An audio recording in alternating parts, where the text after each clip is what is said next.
Negative thinking can really impede one's ability to lead a fulfilling life. When everything is wrong with the world and nothing is worth pursuing, what's the point in life really?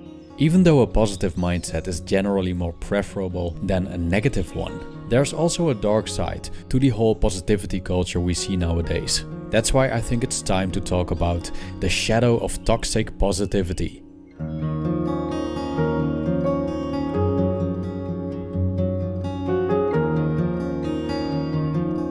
We all know those people that are always happy, shiny, and utterly optimistic about everything. They are equipped with clear-cut, exclusively positive maxims to approach life's problems, no matter how big or small. You'll probably notice that when you talk to them about the specific situation you're dealing with, that they sprinkle you with stereotypical sweet nothing optimism, which is supposed to make your problems go away in an instant.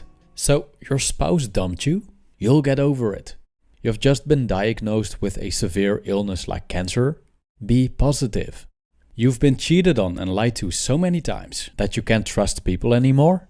Stop being so negative. Now, I don't think that there's something inherently wrong with wishing another person happiness and freedom of suffering. On the contrary. So I suspect that statements like these come from a sincere place of love, but also from blissful ignorance that, when we look closer, isn't so blissful as it seems. The problem, however, is that these phrases contain a certain degree of denial of an indisputable part of life: suffering.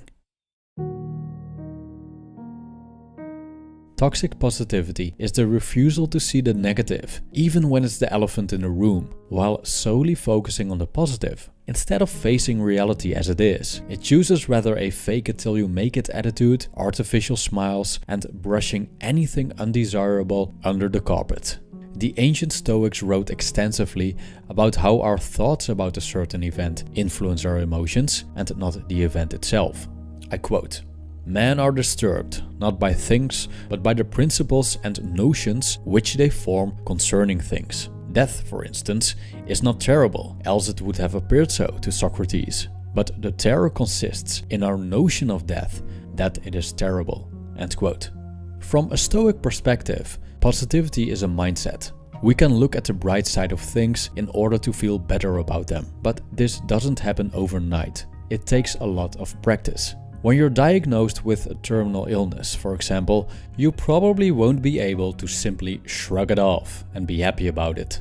Even though this might be a philosophical ideal, the reality is that the vast majority of people do not work that way and most likely never will. In general, human beings experience deep grievances over loss and death that we simply cannot refuse to see. So is denial of something that is a healthy position to take? I don't think so. The things that Epictetus speaks of can be very well the emotions that are evoked by unfortunate events. We can position ourselves towards these emotions, saying, just be happy, or stop being so negative, be positive.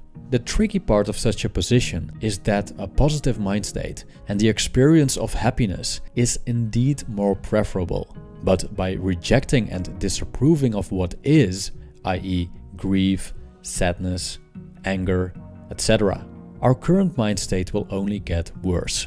Mind states have to grow naturally. The only thing we can do is creating certain conditions in which we are more likely to become happy, like the pursuit of virtue in Stoicism and the Eightfold Path in Buddhism. But we cannot force ourselves to be happy by saying, just think happy thoughts.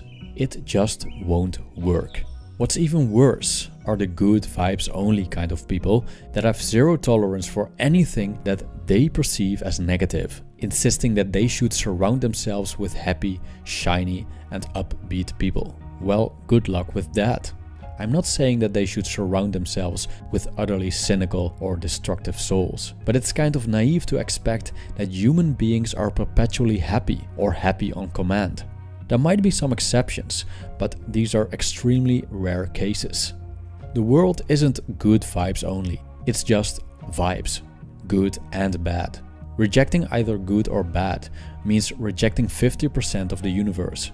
Basically everyone, even the most positive person you'll meet, has a dark side. As Swiss psychologist Carl Jung stated, Everyone has a shadow.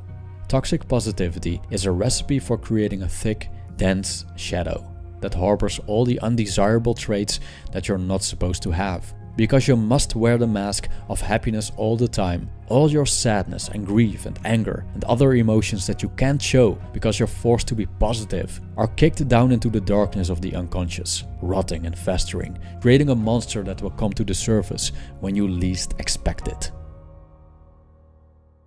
Toxic positivity is an attempt to force happiness by rejecting any form of undesirable aspects of certain events, while true positivity is adopting a positive attitude towards these events, while accepting the negative aspects at the same time. It's the middle way of being positive while leaving room for negative emotions as well, and fully accepting that we're sad, grieving, and feel like crap. Instead of "you'll get over it," we could say, "I understand it's a difficult situation, but you've coped in the past. You've always coped, and I'm certain that you will cope this time. If there's something I can do for you, please let me know." Instead of "just think happy thoughts," we could say, "I understand you feel like crap right now. If there's anything I can do for you to make you feel better, let me know." So by replacing toxic positivity with true positivity, we leave room for people to feel what they feel. I mean, how can we possibly help people when we deny them at the same time? People that enforce you to be happy and positive, to simply stop grieving, that only want to associate with you when you radiate quote-unquote good vibes, aren't a positive influence at all. They project their own unwillingness to face their shadow upon their surroundings, forcing a mask on you that's similar to their own. By doing so, they sell themselves short on life, because they deny themselves and others the complete spectrum of what it means to be human. Thank you for watching.